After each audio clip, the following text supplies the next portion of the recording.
한미 양국이 안보와 관세 협상에 대한 공동 설명 자료인 조인트 팩트시트를 공개했고 대미 투자에 대한 양해각서도 체결했습니다. 우리 안보와 경제에는 어떤 영향을 끼칠지 자세한 내용을 왕선택 서강대 대우교수, 김대종 세종대 경영학부 교수와 살펴보겠습니다. 두 분 어서 오십시오. 안녕하세요.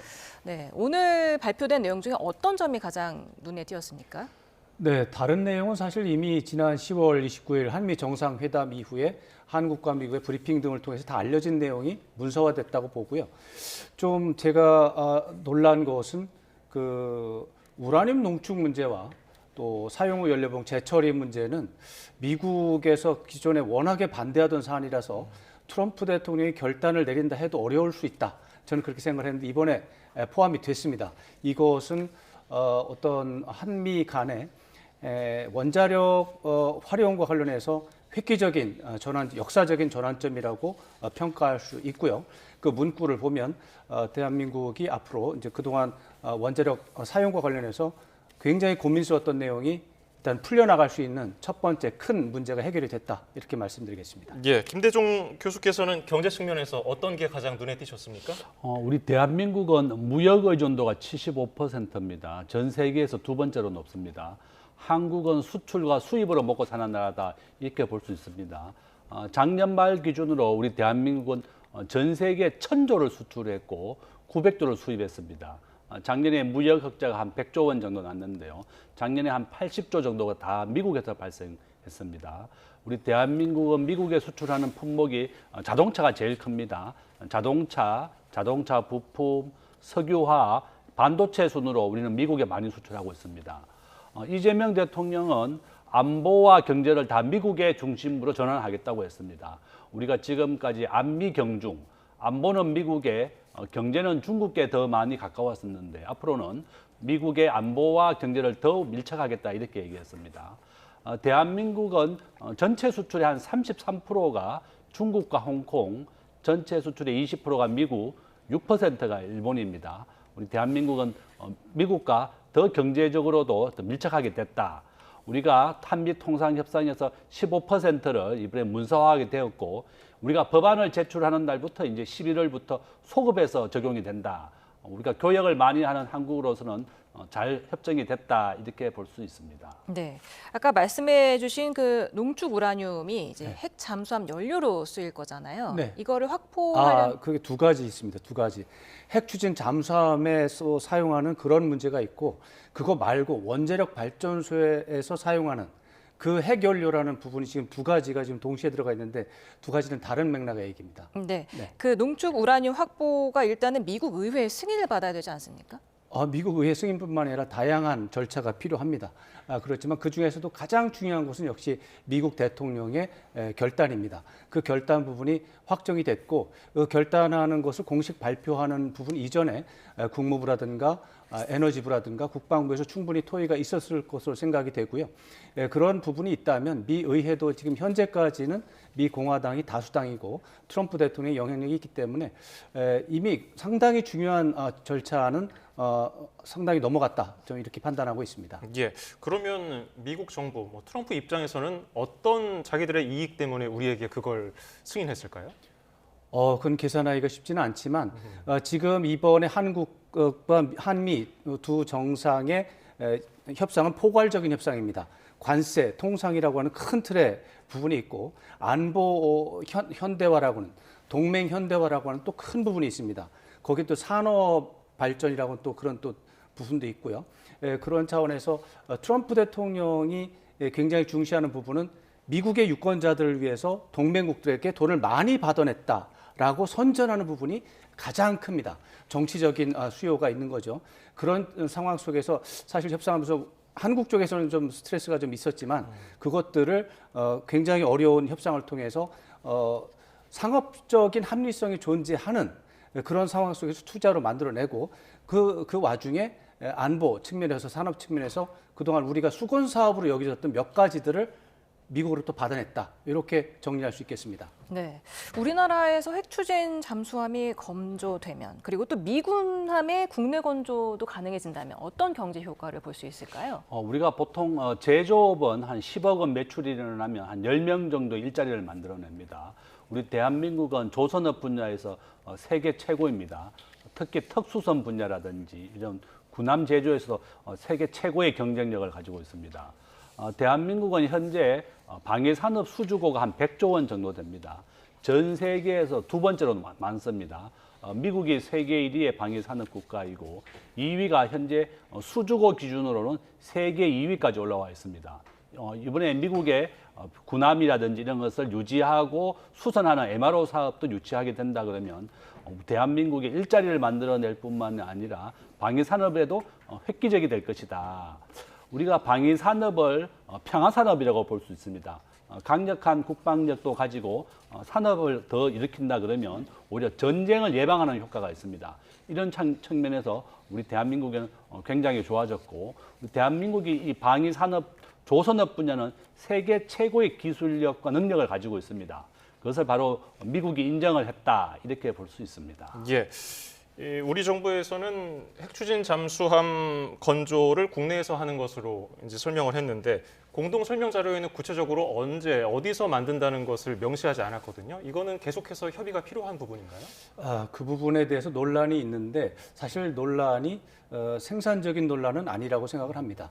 이미 한미 정상회담 간의 정상회담 과정에서 이 장소가 어딘가에 대해서는 위성락 안보실장의 설명에 따르면 한국에서 건조하는 것으로 양해가 이미 되어 있는 사안이었는데 다만 트럼프 대통령의 입장에서는 미국의 유권자들을 상대로 정책 성과를 설명할 때에 필라델피아에 있는 조선소에서 건조를 하는 것이 미국 국민에서 도움이 된다. 이런 거에 대한 집중을 하면서 희망을 말씀하신 것 같고요. 그렇게 미국 대통령이 주장하는데 한국 정부 그게 아니라고 박박 우기면서 아니라고 할 필요는 없잖아요.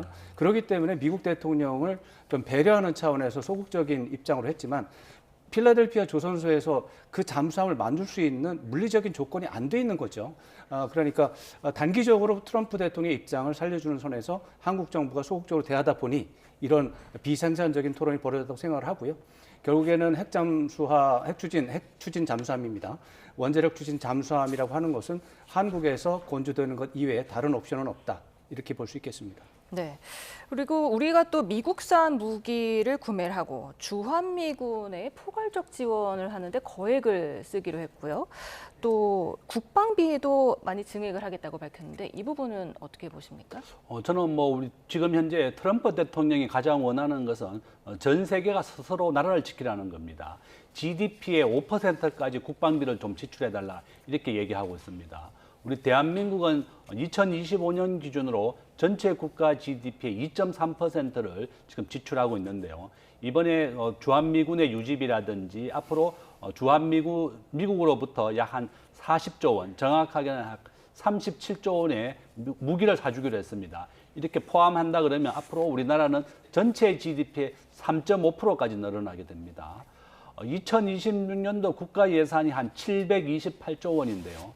대한민국은 항상 국가 예산의 한 10% 정도가 국방비로 지출됩니다. 그러면 약 한 70조 원 정도 된다 이렇게 볼 수가 있는데 여기에서 좀 더 늘려서 앞으로 더 방위비를 늘리겠다는 겁니다. 앞으로 이제 정부가 요구하는 것은 전시작전권도 좀 우리가 좀 하겠다 이렇게 되어 있습니다. 전시작전권 1, 2, 3단계로 되어 있는데 이재명 대통령의 임기 내에 가급적이면 우리가 전시작전권을 해소하는 것도 절차대로 좀 진행하겠다 이런 겁니다. 결론은 우리 대한민국의 가장 중요한 것은 안보입니다. 국가를 보위하고 유지하는 것이 대통령과 정부의 가장 큰 역할이고 두 번째가 경제입니다. 이와 같이 안보와 경제를 다 미국과 함께 더 적극적으로 하겠다는 것이 이번에 잘 결론이 났다 이렇게 볼 수 있습니다. 예, 방금 말씀하신 전자권 환수 문제 임기 내에 처리를 할 수 있을까? 어느 정도 지금 진척됐다고 보십니까? 네, 전시작전 통제권이 이제 노무현 대통령 때부터 이렇게 이제 결정이 돼서 오다가 중간에 제동이 걸렸다 하는데 그 과정들을 보면 정치적인 결단이 가장 중요한 요소입니다. 현재로서는 지금 뭐 기술적으로는 1단계, 2단계, 3단계의 검증을 거쳐서 이제 양국이 합의하기로 돼 있는데 1단계는 지나갔습니다. 근데 2단계 검증 과정이 거의 기술적으로는 끝났는데 이제 그 윤석열 정부 들어오면서 이제 중단이 된 상태거든요.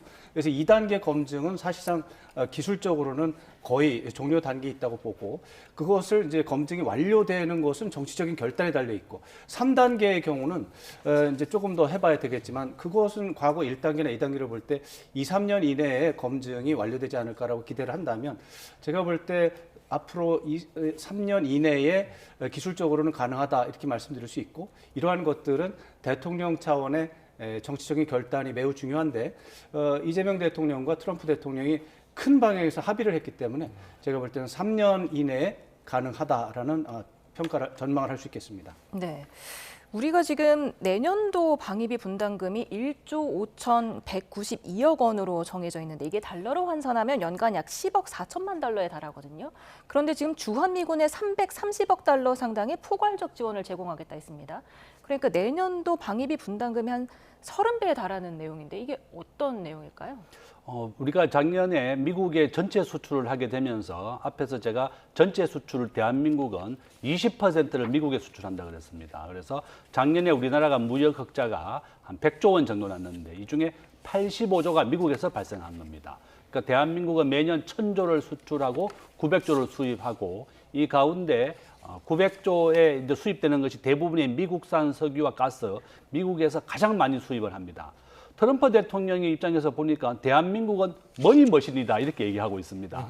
대한민국이 미국에서부터 가장 많은 이익과 무역 흑자를 낸다 이렇게 얘기하면서 트럼프 대통령은 한국의 방위비도 10배 올려달라 이렇게 얘기했습니다. 이와 같이 이제 주한미군이 한국에 지금 유지하고 있는 주둔하고 있는 군인이 한 2만 8천 명, 한 3만 명 정도가 안 됩니다. 여기에 대해서 우리 대한민국이 매년 1.5조 정도를 지불하고 있었는데 이번에 주한미군의 유지비로서 우리 한 47조 원 정도를 좀 지원하겠다 이렇게 되어 있습니다. 이와 같이 안보가 가장 중요한 상황에서 이게 구체적으로 어떤 비용으로 지출될지 주한미군에 대한 주둔 비용을 정부가 좀 더 지원하겠다는 내용이고 여기에 더불어서 주한미군의 군사 장비도 더 구매하겠다. 군사 장비는 한 34조 원 정도 됩니다. 뭐 헬기라든지 전쟁을 준비하는데 더 국방을 늘리는데 이제 구매하겠다 이런 내용입니다. 이와 같이 정부가 구체적인 내용은 밝히지 않았지만 주한미군에 대한 유지 비용을 최고 한 47조까지 좀 지원을 하겠다. 포괄적으로 이렇게 발표했다 이렇게 볼 수 있습니다. 예, 주한미군 지원에 대한 비용은 언급이 됐는데 주한미군 규모의 변경을 준다든지 재배치한다든지 이런 내용은 없었거든요. 어떻게 전망하십니까? 정확하게 주한미군 변경이나 이거는 그 문구는 없는데 예. 관련 문구는 있습니다. 관련 문구가 뭐냐면 그 후반부에 가면은 그 2006년에 한미가 합의한 전략적 유연성에 대한 한미 간의 합의 내용이 있습니다. 그 합의 내용을 재확인한다라는 내용이 있고 그것과 관련해서 한국과 미국은 이런 이 영내의 어떤 전반적인 위협에 대한 미국의 역량을 강화하는 부분, 그 부분에 대해서 한국과 미국이 같이 이제 협력을 하는 이런 부분이 나와 있어요. 이것이 바로 이제 전략적 유연성이라든가 주한미군의 중국 견제라든가 이런 부분과 관련이 있습니다. 근데 이제 대한민국의 입장에서 봐서는 한중 관계도 원만하게 관리해야 되는 문제가 있습니다. 그런 문제들이 절충이 된 그런 표현이 돼서 중국을 직접적으로 겨냥하는 표현이 다 빠져 있고 다만 미국의 입장이 그 반영이 된 문장이 한 부분이 들어 있습니다.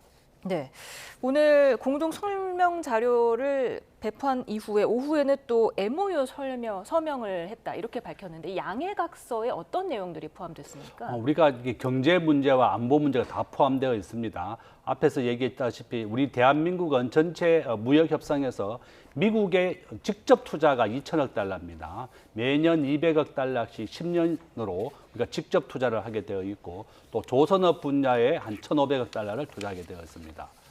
대한민국이 현재 가지고 있는 외환보유국 한 4,200억 달러 정도 되는데요. 정부는 당초에 3,500억 달러의 직접 투자해서 한 2천억 달러로 한 절반 정도 줄였습니다. 지금 현재 우리 대한민국이 작년 2024년 기준으로 미국에 가장 많이 투자를 한 나라입니다. 지금 현재 삼성전자가 60조를 투자해서 텍사스의 반도체 공장을 완공하고 짓고 있고 2026년에 완공이 됩니다. 현대자동차가 현재 30조를 금년에 추가 투자하기로 했습니다. 이와 같이 미국에 직접 투자로 우리가 2천억 달러를 하게 되고 조선업 분야에 1,500억 달러를 투자하게 됩니다. 트럼프 대통령이 가장 원하는 것은 미국을 세계 1위의 제조업 국가로 만들겠다는 겁니다. 법인세도 21%에서 15%까지 최대한으로 낮추겠다고 얘기가 되어 있고 미국의 일자리를 만들고 미국의 제조업을 다시 부흥시키려는 것이 목적입니다. 대한민국은 전 세계 제조업 수출액 기준으로 세계 5위의 강대국입니다. 바로 이런 분야에서 대한민국이 가장 최적합 국가다 이렇게 볼 수 있습니다. 우리가 MOU 협약서에 이 경제 분야와 이 안보 협약에 대한 것이 이렇게 자세하게 설명이 되어 있다 이렇게 볼 수 있습니다. 예, 외환 시장 안정이라는 게 명문화됐는데 미국 정부가 우리 정부를 좀 배려해줬다고 볼 수 있습니까? 저는 한 반반이라고 봅니다. 우리 대한민국이 현재 가지고 있는 외환 보유고는 4,200억 달러인데요. 이 가운데 90%가 이미 미국에 간접 투자가 되어 있습니다. 우리가 간접 투자라고 하는 것은 채권이라든지 주식으로 투자되는 것을 간접 투자라고 부르고 미국에 공장을 짓고 미국에 일자리를 만들어주는 것을 직접 투자라고 부릅니다. 이 간접 투자는 언제든지 우리가 회수가 가능한 겁니다. 바로 이런 이유 때문에 트럼프 대통령은 직접 투자로 바꿔라. 직접 공장을 짓고 미국에 일자리를 만들어 달라. 이렇게 요구하고 있는 겁니다. 트럼프 대통령과 미국은 현재 우리가 매년 200억 달러씩 조달해서 투자하기로 되어 있고 정부에서는 현재 4,200억 달러를 미국의 채권과 주식으로 해놨기 때문에 거기에 대한 이자가 매년 한 120억 정도 됩니다. 그러니까 200억이 아직 부족하기 때문에 정부는 대외 채권을 발행해서 달러를 좀 지급한다 이런 계획을 잡고 있는데 만약에 그것이 여의치 않으면 미국의 양해를 구하겠다고 되어 있습니다. 저는 우리 대한민국이 현재 GDP 대비 외환 보유고가 23%밖에 안 됩니다.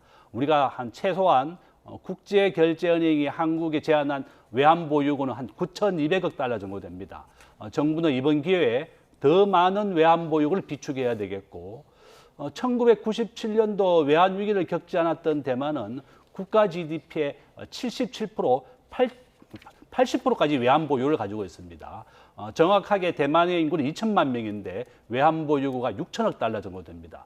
결론은 이번 기회에 대한민국도 외환 보유를 더 많이 늘려야 되겠고 이번 협정문에도 미국이 일부 양해를 해줬다. 좀 아쉬운 부분은 한미통화스와프를 미국이 해주지 않았습니다. 우리가 2008년도와 2020년도에 600억 달러라고 하는 한미통화스와프가 있었는데 이번에 한미통화스와프를 정부가 강력히 요구했지만 미국은 거절했다. 이것이 좀 아쉬운 부분이다. 이렇게 볼 수 있습니다. 네, 외환시장 안정 합의가 명분화되면서 좀 큰 우려는 덜었지만 말씀하신 대로 불확실성이 아직 사라지지 않았기 때문 것으로 보이는데 환율은 어떻게 전망하십니까 앞으로? 저는 우리 대한민국의 환율은 원달러 환율이 84% 확률로 계속 우상향하고 있습니다. 대한민국은 무역 의존도가 75%입니다. 전 세계에서 두 번째로 높고 우리나라 국가 부채율 2026년에 51%가 됩니다. 2029년에는 우리나라 국가 부채율이 60%에 육박하게 됩니다. 우리 대한민국의 원화가 전 세계 국제 금융에서 결제되는 비중은 0.1%, 세계 한 40위권밖에 안 됩니다. 우리 대한민국이 제조업은 육성을 했지만 이 금융을 육성하지 않았기 때문에 외환 보유고도 낮고 이게 원화가 굉장히 약세다. 우리가 금융을 더 육성하고 키워야 되겠습니다. 이런 분야에서 이런 이유 때문에 원달러 환율은 계속 우상향 중에 있습니다. 저는 아마 올 연말에 한 1,500원 정도 육박할 것이라고 보고 있고 이런 84% 확률로 계속 우상향한다 그러면 계속 오른다. 내년에는 1,500원, 1,600원까지도 오를 수도 있다. 이렇게 볼 수 있습니다. 네, 오늘 발표된 내용 중에 북한과 중국이 반기지 않을 만한 내용들도 있었죠? 북한 쪽에서는 전반적으로 좀 불만이 많았을 것 같습니다. 비핵화 부분이라든가 이런 부분들은 뭐 핵추진 잠수함도 당연히 그렇죠. 북한 쪽에서는 굉장히 불편한 부분이 있었을 거라고 봅니다. 다만 중국의 입장에서 본다면 뭐 직접적으로 반발할 수 있는 요소는 상당히 많이 희석이 된 상태입니다. 제가 볼 때는 오늘 결과를 가지고 중국이 뭐 가시적으로 반발할 가능성은 거의 없고요. 다만 이제 어떤 맥락으로 볼 때 중국에서 좀 의구심이 있다든가 이해가 가지 않는 부분들은 좀 있을 겁니다. 그런 것들은 먼저 번에 한중 정상회담을 통해서 정상 간의 신뢰가 이미 구축이 되어 있기 때문에 아마 비공개 협의를 통해서 좀 서로가 소통을 하면서 어떤 문제가 되는 것을 방지하는 이런 절차가 진행될 것으로 예상합니다. 예, 오늘 두 분 도움 말씀 여기까지 듣겠습니다. 왕선택 서강대 대우 교수, 김대종 세종대 경영학부 교수였습니다. 감사합니다. 감사합니다. 고맙습니다.